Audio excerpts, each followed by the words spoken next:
crois qu'il est important de rappeler à notre population que notre Congrès est souverain et que c'est à ses membres qu'il appartient de pouvoir valider librement l'ordre du jour de ces débats, ce que nous n'avons pas fait en préambule.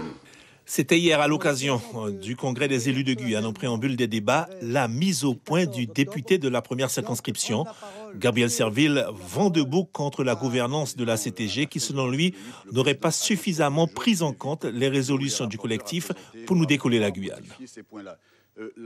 J'ai participé au mouvement de révolte de mars-avril 2017. J'avais aussi dit que j'étais gon, Kessa. J'en avais assez de cette manière dont les choses se passaient.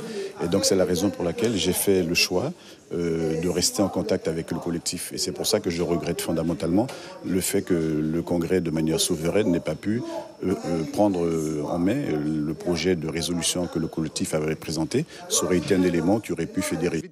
Réélu à la députation en juin dernier, Gabriel Serville, en raison du cumul des mandats, a dû démissionner de son poste de maire de Matoury. S'en est suivi un départ du Parti socialiste guyanais et une liberté retrouvée que le parlementaire assume. J'ai toujours dit ce que je pensais, peut-être que je le disais avec d'autres termes, avec une verve différente. C'est vrai qu'aujourd'hui, je me sens un petit peu plus libre de mes pensées et de ma parole. C'est pour ça que j'essaie de l'exprimer.